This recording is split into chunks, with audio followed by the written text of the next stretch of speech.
Bankrupt.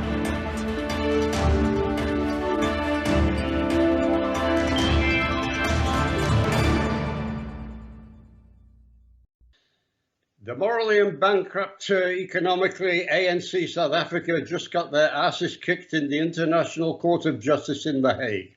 I'm Barry Shaw, and this is The View from Israel. If you didn't realize that the case that South Africa brought against Israel was no humanitarian case on behalf of the Palestinian one, but a political one on behalf of Hamas, I'm going to expose that fraud right now. The evidence was the noticeable presence of a lady sitting front and center of the South African barristers, though she's not a lawyer, she's a teacher. This is Naledi Pandor, converted to Islam and became the South African foreign minister. The ANC government was bankrupt until she visited Iran on the 22nd of October. Less than 3 weeks after the Hamas massacre in Israel on the 7th of October for a one-day visit. This was after both visits to South Africa of top Hamas leaders and a meeting with Hamas outside of South Africa. And suddenly, the South African president is telling his people that South Africa is no longer bankrupt. Where is this economic lifeline coming from? Want to bet it came from Iran? Want to bet this was conditional on South Africa taking a case to the International Court of Justice against Israel on genocide charges? I know why I put my money on. All you heard was that Israel had been warned not to commit genocide and behave as themselves and stop the suffering and give humanitarian aid, nada, nada, nada, because Israel wasn't committing a genocide and Israel was permitting humanitarian aid, and Israel was, as I mentioned in previous videos, permitting humanitarian corridors so people can get a warning ahead of time that an attack was coming. But let me come to the chase. Let me come to the chase and say what the court actually said, because this wasn't clearly expressed on any of the news channels, not CNN, not BBC, and not, of course, Sky News UK. The court did not order Israel to stop a genocidal war because there isn't a genocidal war.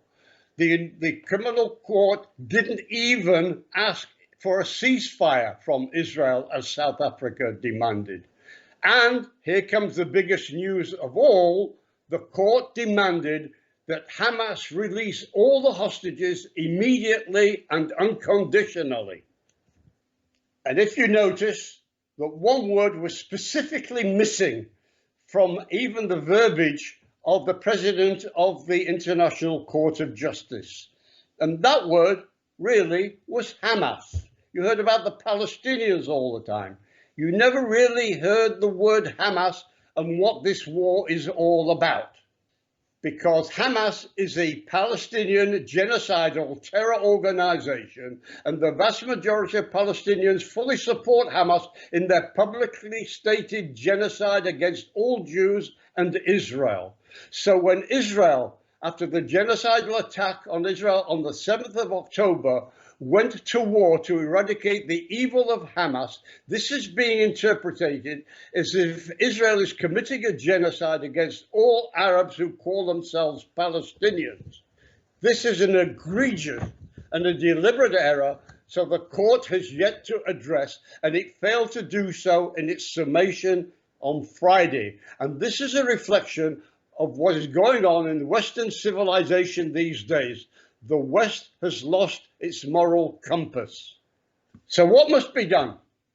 In my opinion, Israel, together with the United States and Germany, must bring the court's order that Hamas must release all the hostages now and unconditionally to the United Nations Security Council and have them impose the court's decision on the United Nations via the Security Council, and must order Hamas to release all the hostages immediately without any condition under the instruction of the International Court of Justice, and this must come with a warning that if they fail to do so by a certain date, the United Nations Security Council will order the arrest of named Hamas leaders and bring them to the International Court of Justice on genocide, war crimes, and crimes against humanity charges. And they must charge the country of Qatar, a United Nations member, to arrest each of them living in luxury in Doha and deliver them to the jail of the International Criminal Court, because in God's good name, they are the ones who should be sitting in the dock for genocide and not Israel. And shockingly, significantly, I find myself telling you this or asking this one day after the ICJ's pronouncement on the 27th of January, the day this is being recorded, which happens to be, amazingly, the Holocaust Memorial Day, commemorating the last time the Jews were left defenseless to their death and the world was silent.